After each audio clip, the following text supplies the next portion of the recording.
자, 우리 한번 지혜의 창 한번 같이 읽어보겠습니다. 지혜의 창, 우리 함께 한 목소리 한번 읽겠습니다. 시작. 사람이 고난을 어떻게 대하느냐는 그의 믿음이 살아있는지 죽어있는지 진짜인지 가짜인지 구원에 이르는 믿음인지 아닌지를 드러냅니다. 고난은 누구에게나 찾아오는 일이며 그 고난 속에서 우리가 어떤 태도와 관점을 취하느냐에 따라 우리의 신앙과 영적인 상태가 드러납니다. 고난은 단순히 어려운 상황이 아니라 우리의 내면을 점검하는 중요한 도구입니다. 고난을 맞이할 때 우리가 어떤 자세로 대하는지에 따라 우리가 어디에 서 있는지를 알 수 있습니다. 믿음의 진짜라면 어려움 속에서도 하나님을 신뢰하며 그분의 뜻을 찾고자 하는 마음이 생깁니다.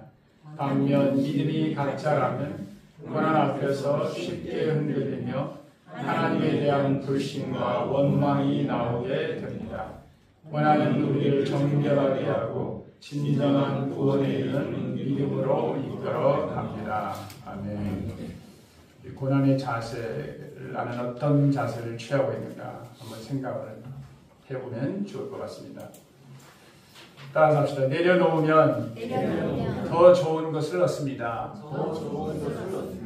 네, 두 손으로 우리가 꽉 움켜쥐고 있으면 하나님이 우리에게 주시고자 하는 더 좋은 것을 우리가 얻지 못한다는 거예요. 그래서 우리가 신앙생활을 내려놓는 훈련이다 이렇게 말해요. 내려놓는 훈련. 무엇을 내려놓는 훈련일까요? 내려놓으라. 네, 주인됨을 내려놓으라는 거예요. 주인됨. 그걸 자기 주장을 내려놓으라. 자기 부인이라고 하죠. 자기 주장을 십자가에 못 박는 걸 말하죠. 우리가 우리의 것을 내려놓는 이 궁극적인 이유는 뭐냐면 하나님이 준비하신 더 좋은 것으로 채움받기 위함이라는 거예요. 그래서 하나님은 더 좋은 걸 주시기 위해서 우리가 꽉 쥐고 있는, 어떻게 보면 하나님보다 더 사랑하고 더 의지하는 것을 내려놓도록 좀 표현이 뭐냐면 압박, 고난을 통해서 뭐예요?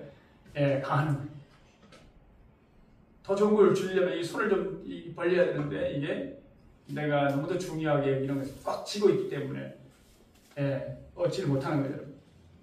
그래서 그것을 내려놓을 때까지 하나님이 계속 연단하시는 거예요. 특히 하나님께서 부르시고 사용하시기를 원하는 인생들에게 꼭 이와 같은 방법으로 그걸 내려놓게 하시고 하나님의 뜻이 이루어지도록 하시는 거예요. 오늘 본문도 마찬가지. 하나님께서 이 야곱을 다루시는 내용이죠. 야곱이 너무도 소중한 것을, 가장 소중한 누구의 아들 베냐민을 꽉 잡고 놓지 않으니까 갈등이 점점점 심해지고 있죠. 그래서 하나님은 더 심한 기근을 계속해서 허락하는 거예요. 놓을 때까지. 내려놓지 않으면 안 되는 상황으로 하나님께서 계속 몰아가시는 거예요. 그래서 마지막에 야곱이 딱 어떻게 해요? 베냐민을 딱 내려놓으니까 나는 그걸 내려놓으면 죽을 것 같은데 모든 문제가 다 풀리는 걸 우리에게 보여주고 있죠. 우리에게 하나님께 뭘 말씀하실까요? 하나님보다 더 의지하는 걸 내려놓아야 된다는 거예요. 그걸 내려놓지 않으면 하나님 계속해서 우리에게도 마찬가지로 우리를 다루신다. 하나님께서 야곱을 어떻게 다루시는지, 야곱이 어떻게 변화되는지 그걸 통해서 우리가 교훈을 받을 수 있기를 바랍니다. 자, 1절, 2절 함께 읽겠습니다. 1절, 2절 시작. 그 땅에 이름이 심하고 그의 곁에서 가져온 곡식을 다 먹으면 그 아버지가 그에게 이르되 다시 가서 우리를 위하여 양식을 조금 사오라. 네, 그 땅에 기근이 심하고, 당시 애굽을 비롯한 그 근동지역에 기근이 일어났잖아요, 여러분. 또 7년간 대기근이 일어날 거로 하나님이 다 알려주셨죠. 그런데 시간이 지날수록 기근이 멈춰야 되는데 어떻게 했다고요? 더 심해졌다. 네. 여러분, 이 야곱 가족을 향한 하나님의 뜻은 야곱 가족이 다 내려와야 돼, 애굽으로요. 1차로 식량을 사왔잖아요. 이제 다 떨어진 거죠, 여러분. 그러니까 야곱이 뭐라 아들들에게 다시 가서 우리를 위해서 뭘 사오라고요? 양식을 사오라. 우리는 당시 야곱 가족들은 이 기근 때문에 힘들어 죽겠는데 우리는 알고 있죠, 여러분. 기근이 뭘 의미하는지. 그 기근을 통해서 하나님이 어떤 계획을 이루시길 원하시는지. 우리 이 기근, 우리 생각해봐야 된다는 거예요. 야곱 가족을 구원하기 위한 하나님의 계획이죠, 여러분.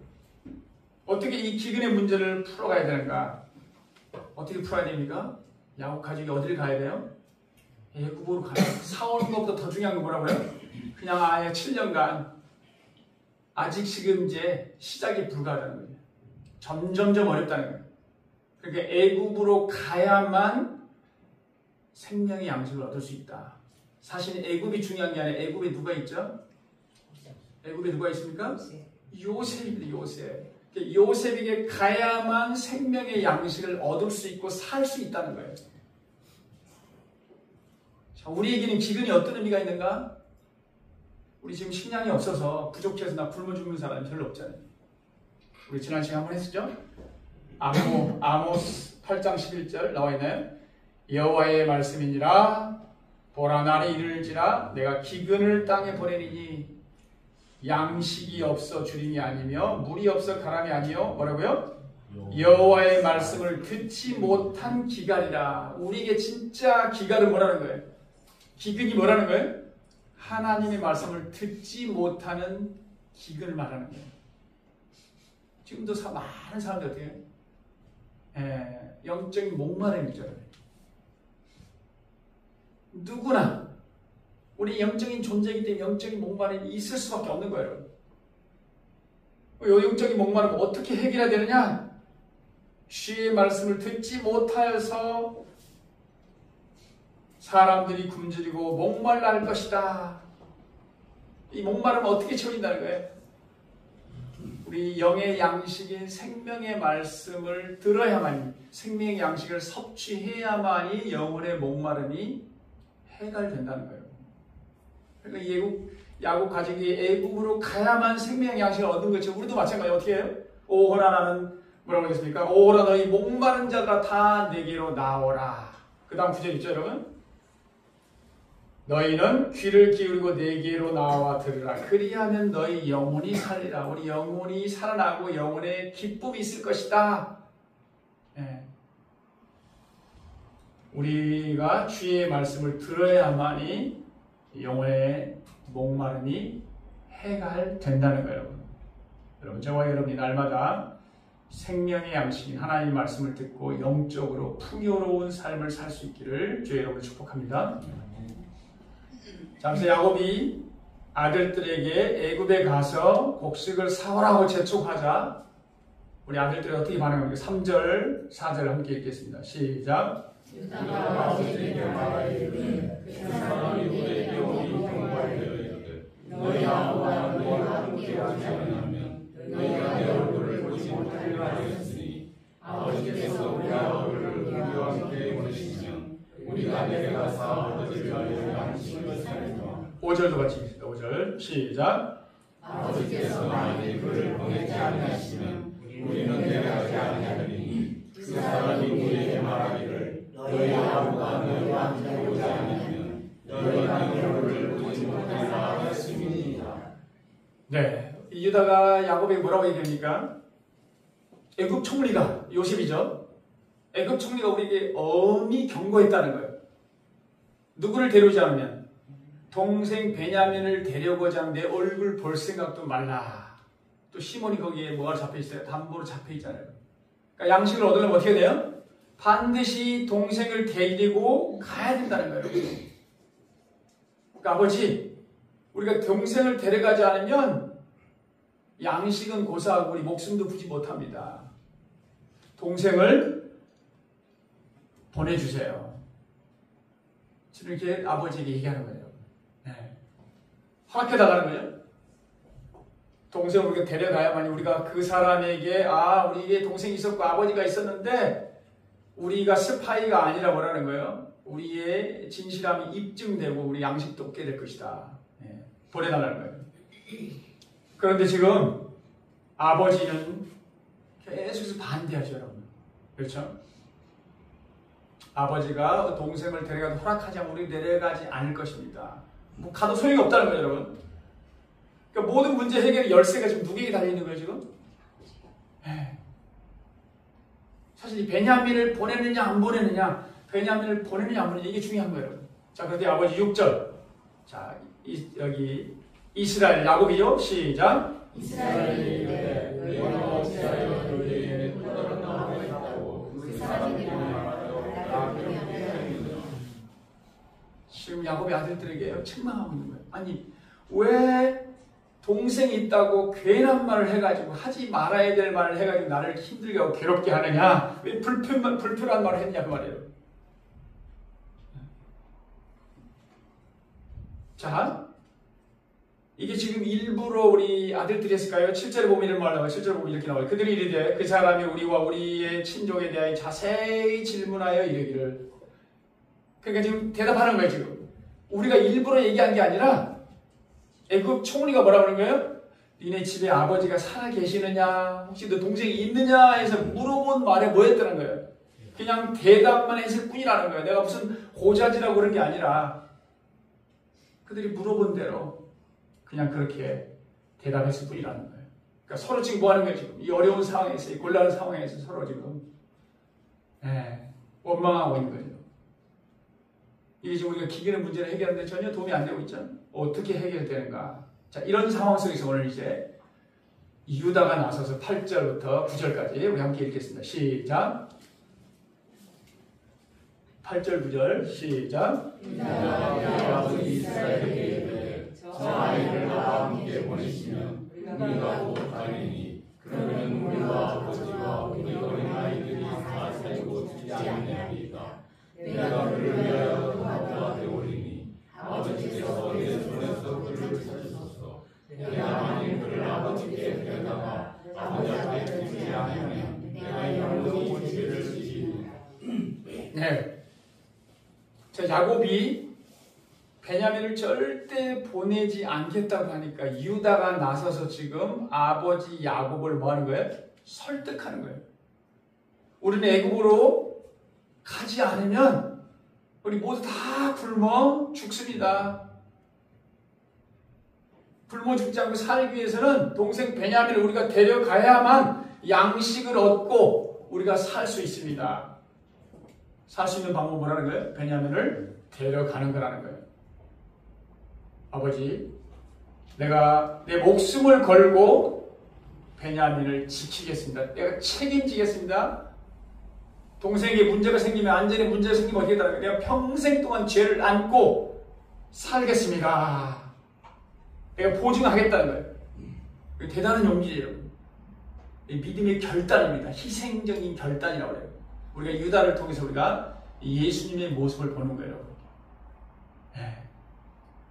내 목숨을 걸고 내가 반드시 책임을 지겠다. 그래서 누구를 설득합니까? 아버지를 설득하는 거예요. 아버지가 설득이 됐을까요? 안 됐을까요? 됐습니까? 안 됐습니까? 오늘 본문에 읽었는데요. 설득이 됐어요. 절대로 보내지 않으려고 하는 야곱이 설득이 됐다는 거예요. 근데 재밌는 건 여러분, 바로 앞장에서 42장에서 비슷한 장면이 나왔어요. 1차 양식을 구하러 갔다가요, 시몬을 어떻게 했습니까? 감옥에 남겨두고 양식을 사가지고 올라온 거예요. 그래서 아버지한테 보고한 거예요. 이런 일들이 있었습니다 라고 얘기한 거예요. 다음에 올 때 동생을 꼭 데려오라. 자, 이런 말을 듣고서요, 42장 36절에 야곱이 이렇게 대답해요. 너희가 나에게 내 자식을 잃게 하도다. 요셉도 없어졌고 시몬도 없어졌거늘 베냐민을 또 빼앗아가고자 하니 이는 다 나를 해롭게 함이로다. 내가 사랑하는 아들 요셉도 잃었는데 또 사랑하는 아들 누구 맞아요?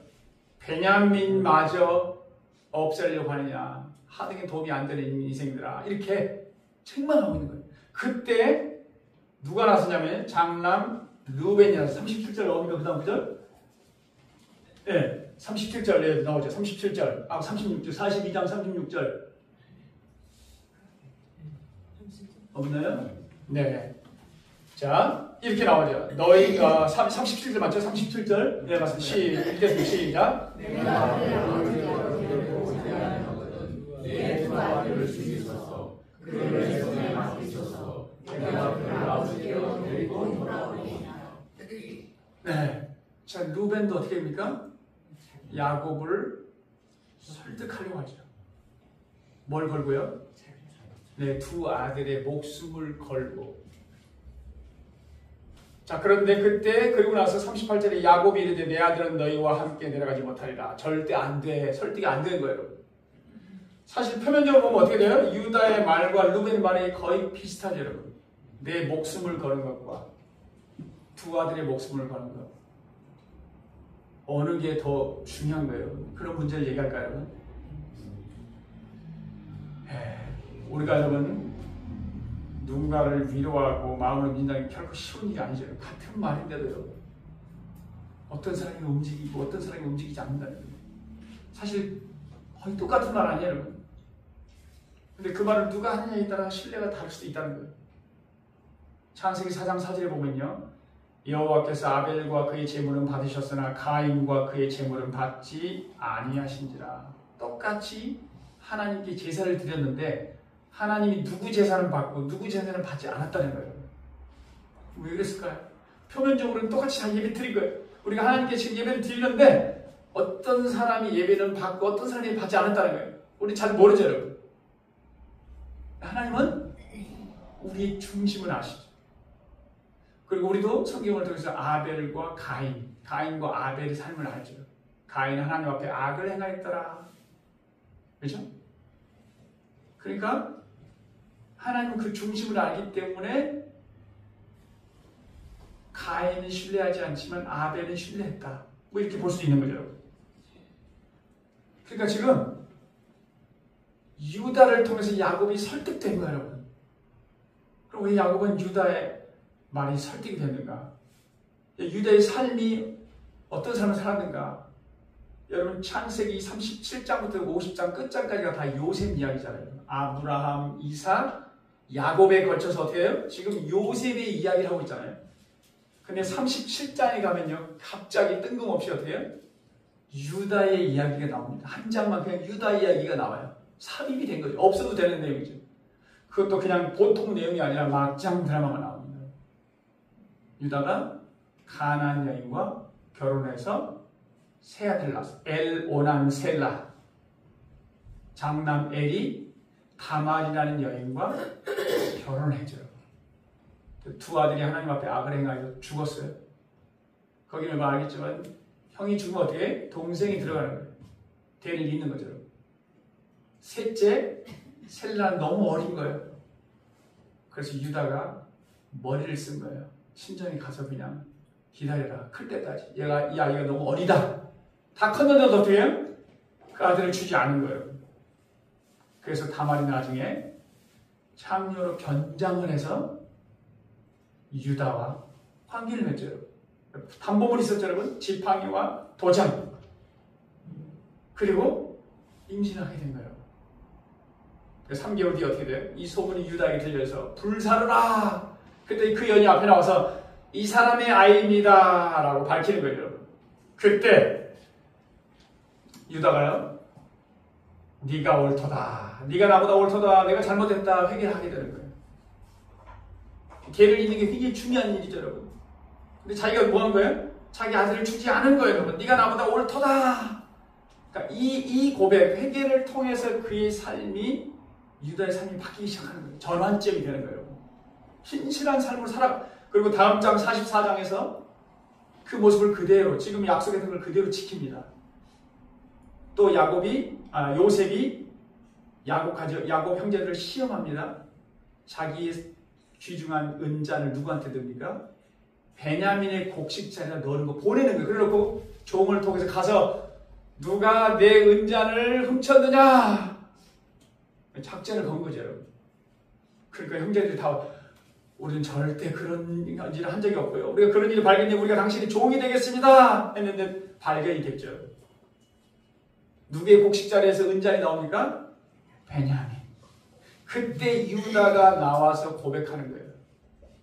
베냐민을 아예 종으로 삼겠다고 하니까 제가 종이 되겠습니다. 우리 베냐민 없으면 우리 아버지 죽습니다. 보내주세요. 그러니까 신실한 삶을 살았죠.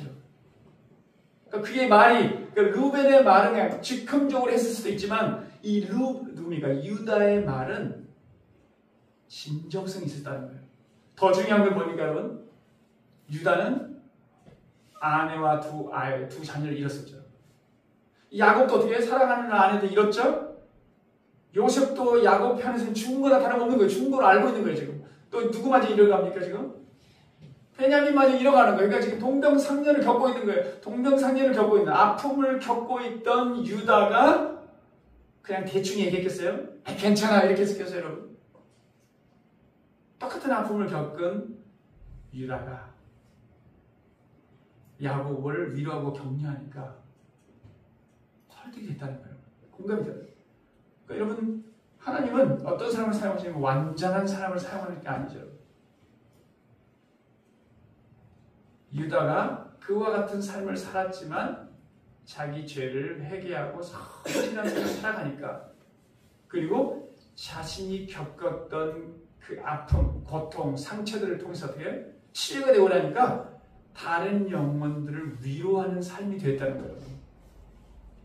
저와 여러분도 마찬가지로 유다처럼 우리가 겪었던 과거의 아픔과 상처를 하나님의 은혜로 다 치유받고, 그래서 그 상처가 별이 되어서 여러분 다른 영혼들을 치유하는 약재료가 되는 치유의 통로가 될 수 있기를 주님의 이름으로 축복합니다.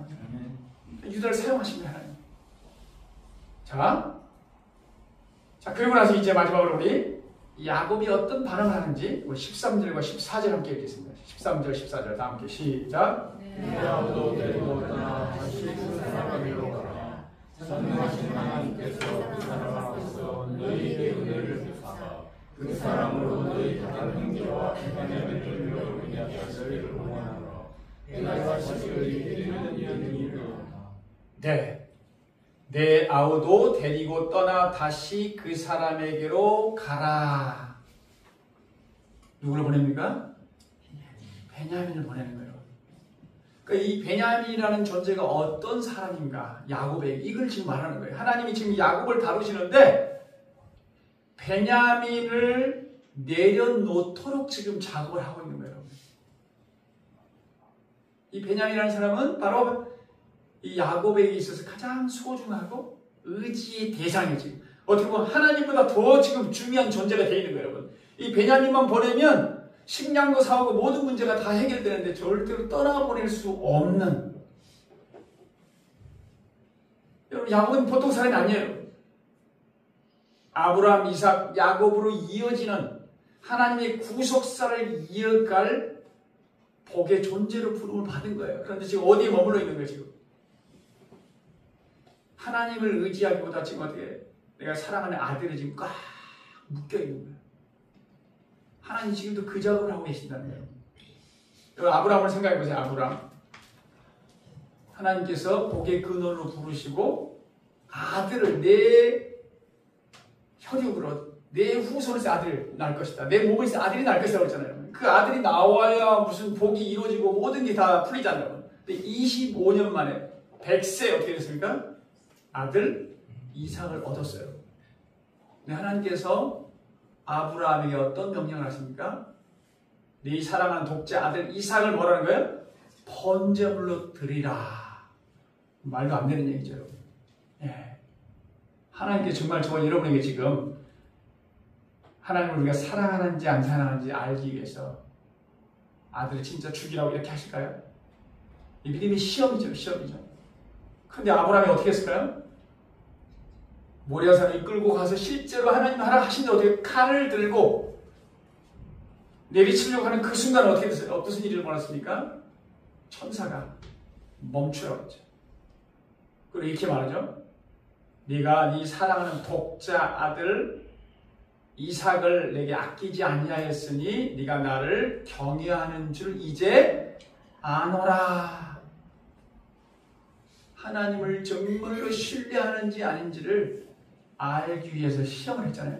그 시험에 통과한 거죠, 여러분. 그러자마자 하나님이 뭘 준비해놨어요, 여러분? 하나님께 드릴 번제로 뭐예요? 순양을 이미 준비해 놓으셨다. 그것을 이름하여 여호와의 이레, 준비하시는 하나님. 네. 하나님은 지금도 저와 여러분에게 더 좋은 것을 준비하시고 주시기 위해서 어떤 작업을 하신다는 거예요. 우리가 하나님을 온전히 신뢰하고 있느냐, 혹시 우리가 하나님보다 더 의지하고 있는 대상이 있지 않는가, 그것을 내려놓으라고 지금 말씀하시는 거예요. 야곱은 남을 속이고 이익을 챙기자는 뜻이잖아요. 야곱 자체가 태어나면서부터 남의 발꿈치를 찾고 태어났던 사람이에요.